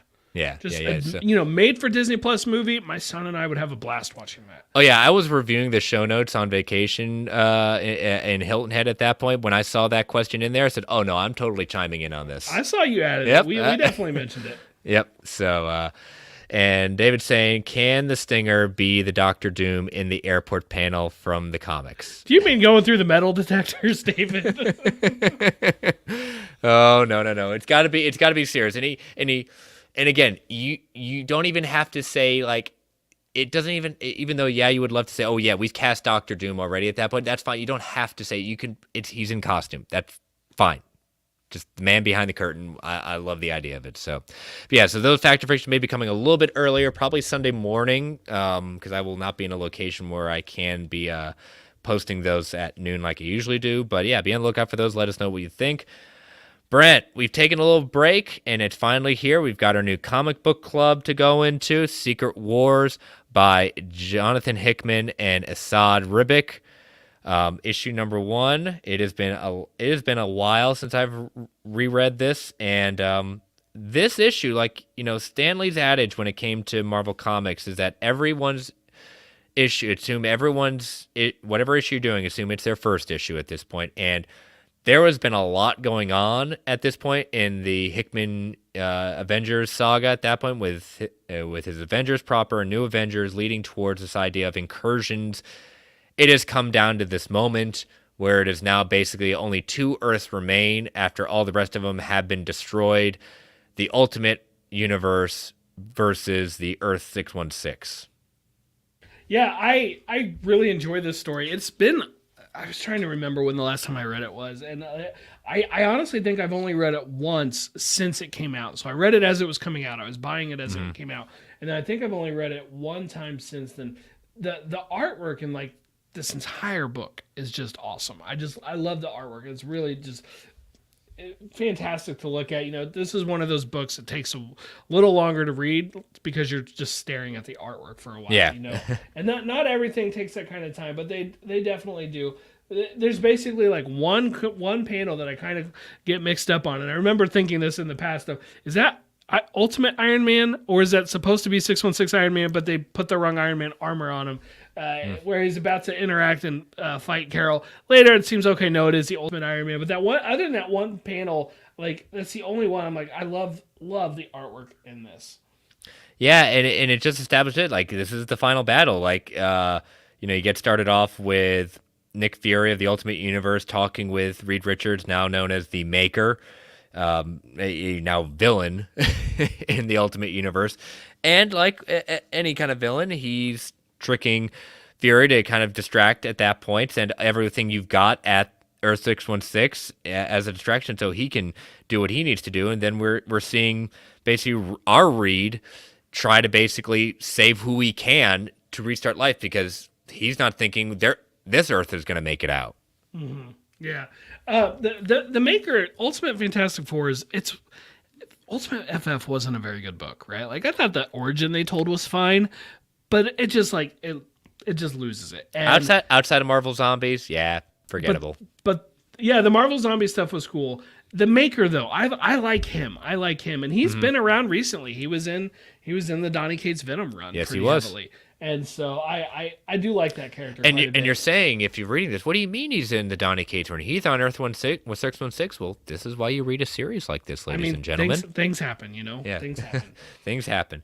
But they do capture the desperation of everyone involved. I kind of feel the stakes of this as like heroes from the Ultimate Universe are killed. Heroes from the Earth 616 are killed.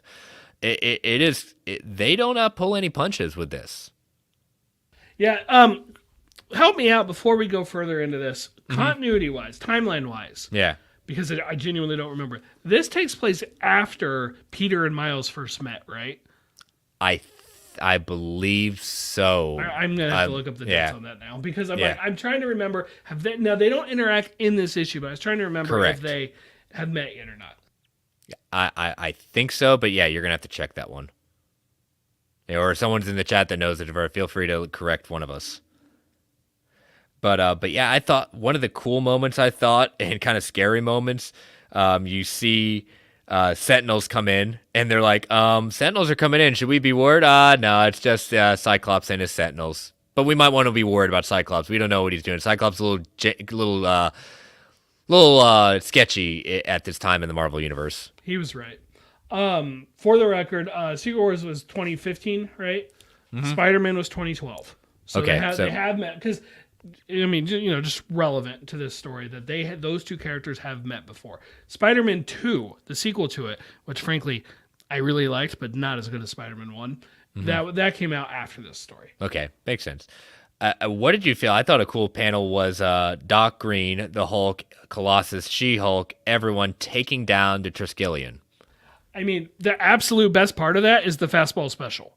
Yes, and I love like his comment saying, with this I've had lots and lots of practice. I mean, it's Colossus throwing a Hulk. That's awesome. It is a cool moment.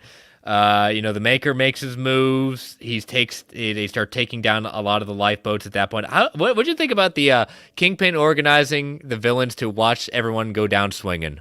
God, he's such a troll. He's such a troll. But I love him. I love him. He's such a cool villain.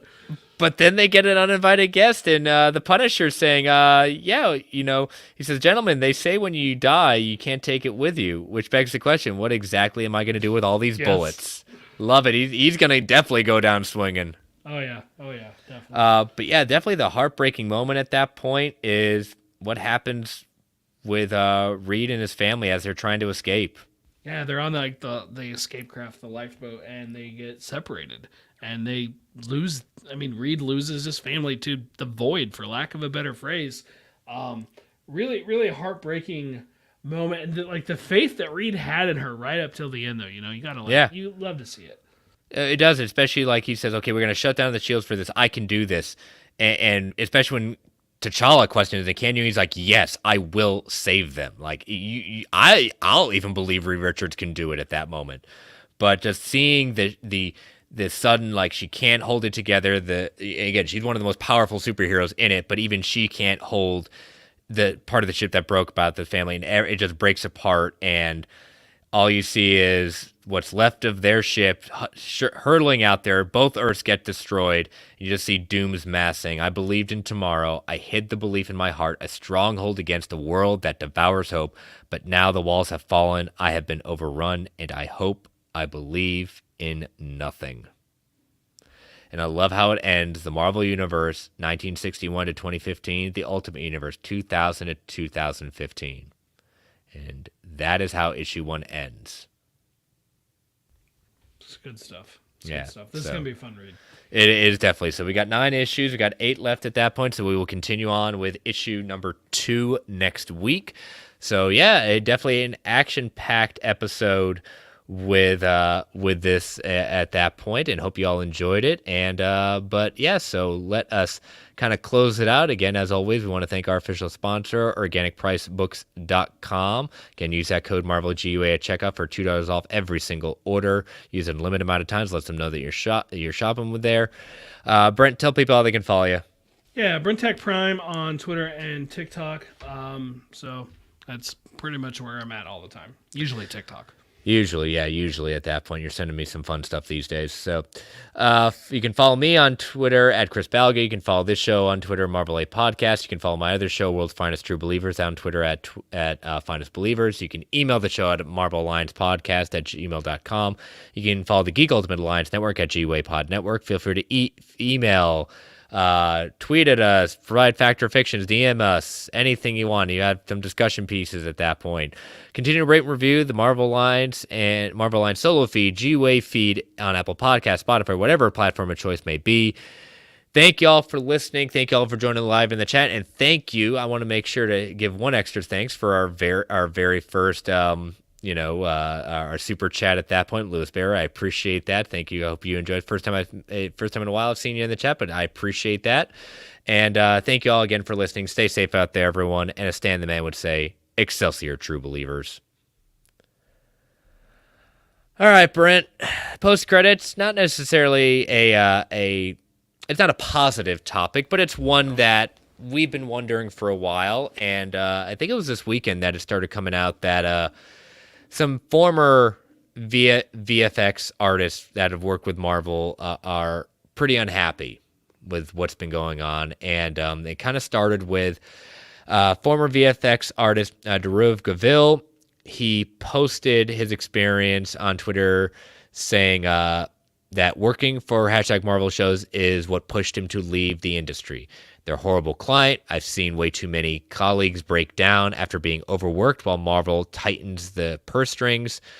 He continued sharing, so just because a lot of folks have mentioned it, this has been the case since the earliest days of the MCU. It didn't start recently, and it's not because of Chapek, referring to Bob Chapek, the CEO of Disney.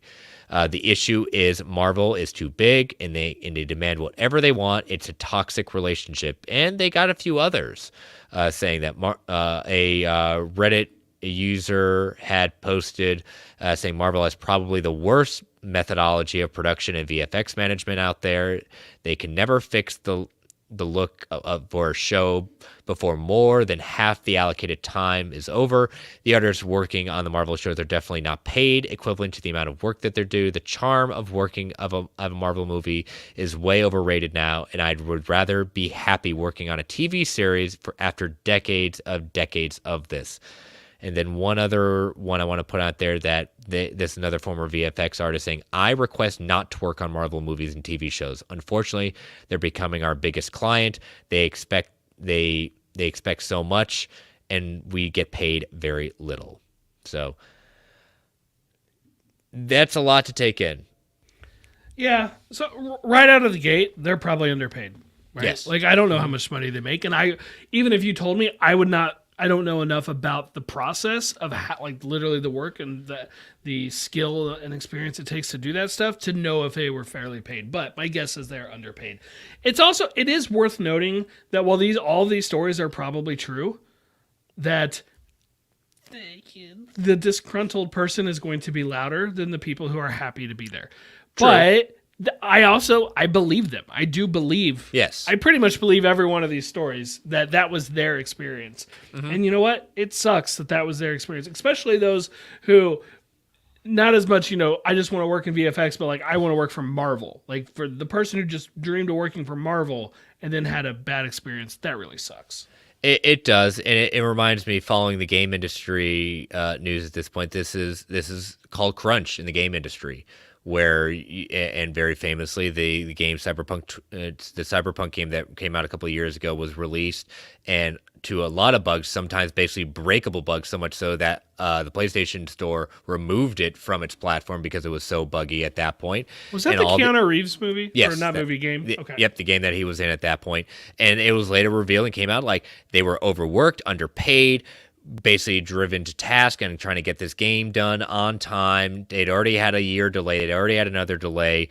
And this is something that you and I have said and other people have said, like, for the stuff that Marvel puts out there, okay, it's okay to have one or two janky sequences, but there's been a lot of times saying they could have cleaned this up. And this is not us blaming the VFX people. This is us blaming Marvel and quality control in the sense of, okay, we know you want to be continuing being part of the conversation, and we know timing is kind of everything, but at the cost of workers losing sleep, being run down, being burnt out, leaving the industry entirely, that's not how you run things. It's not. And it's worth noting that this isn't just happening to Marvel. This is happening industry-wide across the board because of the largely, not entirely because of, but largely the COVID delays, because certain elements got basically log jammed. And right now VFX is one of them. So there is more work than, to me, you would think that the VFX houses could demand more money at this point because there's so much work for them. Like they could just demand it, and when they're bidding on projects and things like that, assuming that's even how it works, I'm not entirely sure. But I am kind of reminded of, like, there's some complaints and stuff that every now and then will come up around Apple that also happen to like Windows computers or also happen on Android phones, but the story is Apple because the others don't drive the clicks. There is an element of that true. Like, let's be honest, there's an element of that true. But again, I believe their experiences. Bottom line, they should get, in a perfect world, they'd have more time. They absolutely should have more money. Marvel can certainly afford to pay them more money. They should get some more out of it. And there are two different genres, two different industries, gaming and that one. But I will always say this. If the delay of a game gets me a more polished game, gets me a more focused game, gets me a less buggy game, will I be disappointed it's getting delayed? Yes. Well, do I still get my game in the end? Will it be better in the end? Yes, with a delay. I can say the same thing about this. If it gets me a better looking product, things like that. But again, I'm not the one having to deal with the stockholders. I'm a shareholder of Disney, fully admission of that. And I understand the demands that come with that. Board of directors, other stakeholders at that point. I get it. But this is not good press.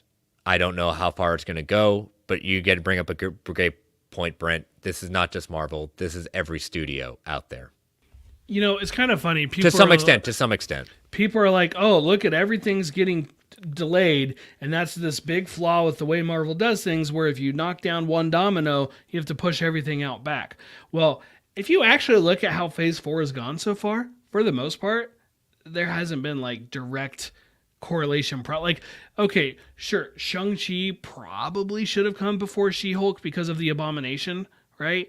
But in general, like most projects haven't mattered what order they come out of. So like if Ms. Marvel needed more time, then move up something else, push back something else, reorder them, and eventually they will get tied back to like the big event. Let's just call it Secret Wars for now. And things will matter, and the order will specifically matter. But like right now, right this second, Thor: Love and Thunder could have come out before Shang-Chi, could have come out before Black Widow or Eternals. None of them have picked up on each other outside of Spider-Man and Doctor Strange of the Multiverse of Madness. Like those are the only two. And even that was one line of dialogue. Oh, we recently had a thing with Spider-Man. Like they could have done these in other orders if things needed more time. They very much could have. And the biggest thing, being in the industry that you and I are both in education in two different worlds, but still part of education, is like you treat your people right. And they'll do everything you do. They'll go to the mattresses for you. You treat people wrong. You feel like you've been wrong. Things like that. I know. Yes, these are disgruntled employees, and I'm with you. I believe them. That is one of their experience. I'm not one to doubt them at that point. But there also may be people who feel the same way, that they also have a mortgage to pay. They also have a family to feed, and they don't feel that they can just. And they also deserve time to spend with their family. They should not have to work 16-hour days all the time. Exactly. So. This is not necessarily a single isolated incident. These are going on. Do better, Marvel. Do better, Disney. At that point, I know they said it's a Marvel thing. Well, guess what? Marvel's part of Disney. Do better. Be better. You definitely could do better. But we'll see what happens. We'll see how this traction gets up. But we will see you next week. And stay safe. Bye-bye.